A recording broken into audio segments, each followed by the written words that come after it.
Okay, so I've switched my oven on to 200 degrees, gas mark 6, and I've got a baking tray lined with baking parchment. I'm now going to prepare the apple. I'm using the bridge hold and I'm going to cut the apple in half. I'm using a Bramley cooking apple for this. If you have got a Bramley, that's great. If not, a couple of eating apples will do just as well. Okay, I've then cut the apple into quarters, and then I need to take the core out. So I hold the middle of the apple and I'm going to cut a V shape to remove the core. Okay, you need to work quite quickly when you're preparing apples because the oxygen in the air causes the apple to turn brown quite quickly.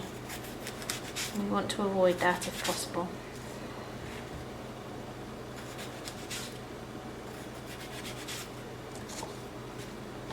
Okay, and then I use my vegetable peeler to peel the skin. I'm using a little piece of paper towel to collect my peelings.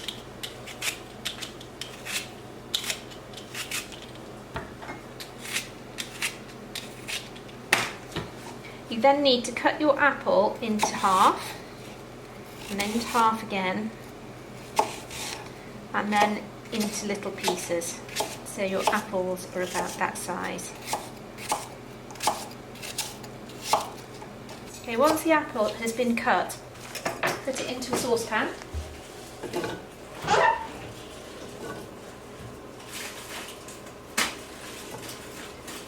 And then add 15 grams of sugar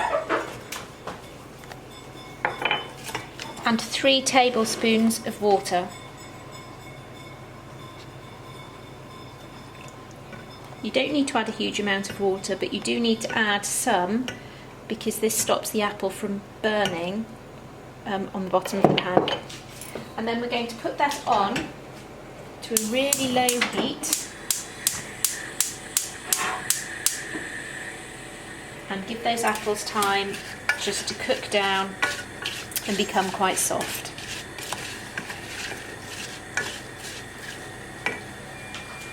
Whilst the apples are cooking, you need to prepare your pastry.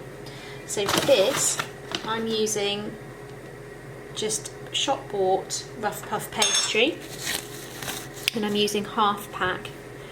If you are feeling really adventurous, you could make your own pastry, but we normally make these in school using ready-made pastry because we don't have time to make the pastry as well. So I've got a little bit of flour on my surface and I've got a little bit of flour on my rolling pin.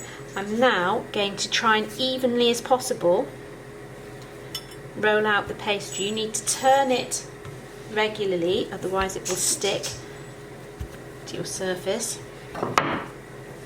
And try and avoid rolling backwards and forwards like this, because if you do that, what happens is you end up with a concave, you end up with a dip, and so your pastry is not rolled out as evenly.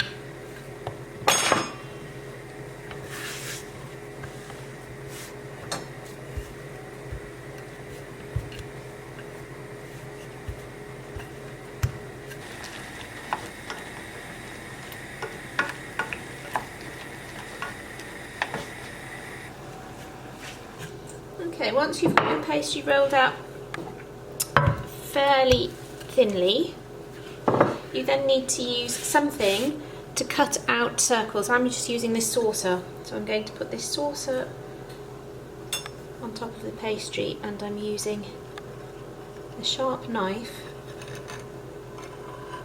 to cut around the edges.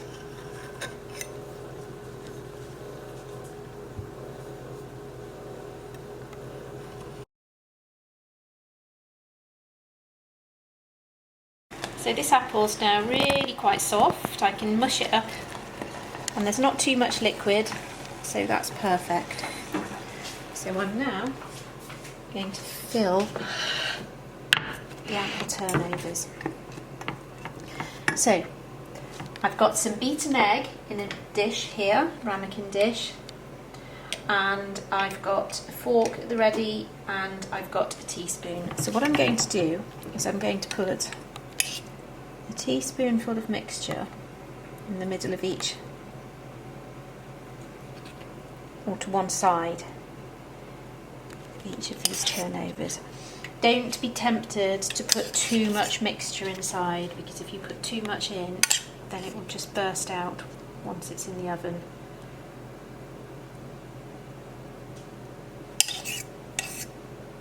And that'll make a bit of an appley mess. So that's plenty. Then I'm going to use the egg as a glue.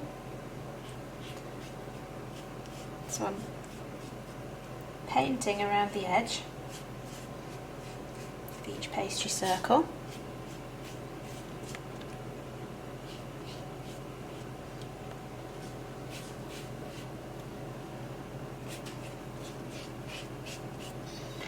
And then I'm going to just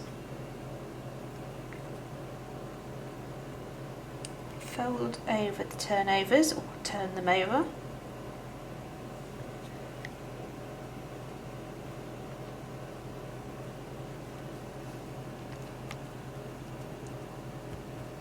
And then I'm going to use the fork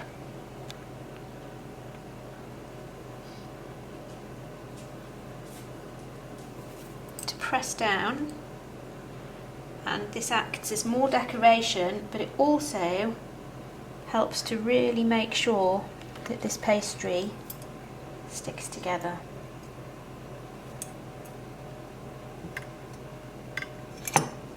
Okay.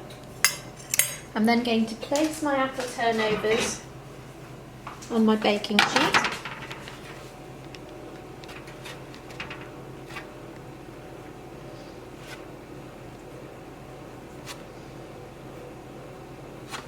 And before I put them in the oven, I'm going to brush the tops with a little more beaten egg, and this acts as a glaze which will give them a lovely golden brown colour once they're cooked.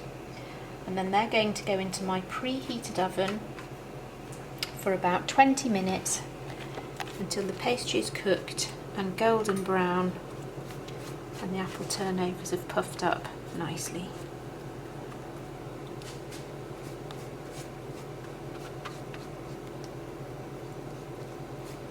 And whilst they're cooking, you can do all of your dishes.